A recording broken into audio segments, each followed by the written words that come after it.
यार, कितनी मुश्किल होती है ना एक लड़की की लाइफ जो अपने ही घर में एक कैदी की तरह फील करती हो। ना ही वो किसी से अपनी बातें शेयर कर पाती हो, ना ही उसका कोई दोस्त हो। और माँ बाप जो भगवान के सामान होते हैं, अगर वही हैवान निकल जाए तो कैसे जीती है वो लड़की। तो चलिए ऐसी ही एक कहानी सुनते हैं। ये कहानी है दिल्ली की रहने वाली एक लड़की सूफी की। उसकी माँ तब गुजर गई थी जब वो सिर्फ 1 साल की थी और वो अपनी माँ की इकलौती औलाद थी। फिर उसके पापा ने दूसरी शादी कर ली जो उसकी सौतेली माँ बनी। शादी के बाद उसके पापा के 2 और बच्चे हुए। जैसे जैसे वह बड़ी होती गई, सूफी के भाई बहन और उसकी सौतेली माँ उसे पसंद नहीं करते थे। जब भी वह उनके पास खेलने या बात करने जाती, वे उसे मारकर भगा देते। सूफी रोती रहती, लेकिन न उसकी माँ उसकी सुनती, न ही उसके पिता। इतना ही नहीं, सूफी ने कई बार अपने पिता का वह भयानक चेहरा भी देखा था जिसे शायद ही कोई बेटी अपने पिता में देखना चाहे। उसके पिता उसके साथ गलत तरीके से व्यवहार करते थे। उस समय वह छोटी थी, इसलिए उसे यह सब अजीब तो लगता था, लेकिन वह समझ नहीं पाती थी। समय बीतता गया और सूफी 20 साल की हो गई। वह कॉलेज जाने लगी। उसके ज्यादा दोस्त नहीं थे और न ही वह किसी से बात करना पसंद करती थी। वह बस घर से कॉलेज और कॉलेज से घर आती जाती रहती थी। उसके पिता आज भी उसे शारीरिक और मानसिक रूप से प्रताड़ित करते थे। जब भी वह अपनी माँ या भाई बहनों से बात करने की कोशिश करती, वे उसका मजाक बनाकर उसे भगा देते। सूफी अपने कमरे में अकेले बैठकर रोती रहती। न वह किसी को अपनी समस्या बता सकती थी, न ही उसका कोई दोस्त था जो उसकी मदद कर सके। फिर एक दिन कॉलेज में एक लड़का जो हमेशा से उसे नोटिस करता था, उसकी परेशानी, उसका चेहरा, सब कुछ उसे पसंद करने लगा।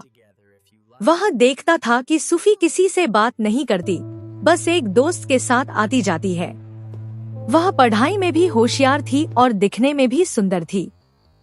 उस लड़के ने सूफी की दोस्त से उसके बारे में पूछा, लेकिन उसे भी ज्यादा कुछ पता नहीं था।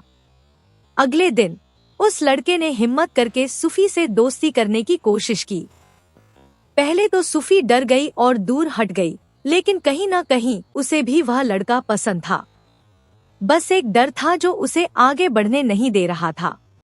लड़के ने हार नहीं मानी और कोशिश करता रहा। धीरे धीरे सूफी भी उससे प्रभावित होने लगी, लेकिन जब भी वह आगे बढ़ने की सोचती, उसके पिता का भयानक चेहरा उसे रोक देता। एक दिन जब वह यही सब सोच रही थी, उसका पिता कमरे में आया, दरवाजा बंद किया और फिर से उसके साथ गलत व्यवहार किया। उसे मारा और धमकी दी कि वह सबसे दूर रहे। सूफी बहुत डर गई। अगले दिन जब वह कॉलेज गई और वह लड़का उसके सामने आया, तो सूफी ने उसे गले लगा लिया। वह पूरी तरह टूट चुकी थी और उसे सहारे की जरूरत थी। लड़का यह देखकर चौंक गया। सूफी उसे गले लगाकर बहुत रोई। पहली बार वह किसी लड़के से इतनी देर तक बात कर रही थी। धीरे धीरे दोनों के बीच बातचीत शुरू हुई। लड़के ने कई बार पूछने की कोशिश की, लेकिन सूफी ने सब कुछ नहीं बताया। अब सूफी थोड़ी खुश रहने लगी थी। पहली बार उसके चेहरे पर मुस्कान आई थी, लेकिन घर पर उसके पिता को उसकी खुशी देखकर शक होने लगा। उन्होंने फिर उसे धमकाया, लेकिन इस बार सूफी न रोई न डरी। अगले दिन सूफी ने उस लड़के को अपनी पूरी कहानी बता दी। लड़का यह सब सुनकर हैरान रह गया। उसने कहा कि चुप रहने से कुछ नहीं होगा, हमें पुलिस के पास जाना चाहिए। लेकिन एक बेटी के लिए अपने ही पिता को जेल भिजवाना आसान नहीं होता। उसने बात वहीं रोक दी। फिर एक दिन उसके पिता उसकी सौतेली माँ और बच्चों को मार रहे थे और तीसरी शादी की धमकी दे रहे थे। तब सूफी ने हिम्मत दिखाई और सबको बचाया। अगले दिन वह अपनी माँ और भाई बहनों के साथ पुलिस स्टेशन गई और सारा सच बता दिया। आखिरकार उस हैवान को सजा मिली। यह हिम्मत सूफी को उस लड़के ने दी थी।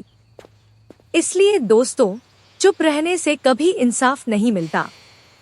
चाहे अपराध अपने करें या पराए, उनकी हैवानियत को वहीं रोकना जरूरी है, वरना वे किसी और के लिए भी खतरा बन सकते हैं। ऐसी और बेहतरीन कहानियों के लिए हमारे साथ बने रहें और वीडियो को लाइक, शेयर और सब्सक्राइब जरूर करें। धन्यवाद।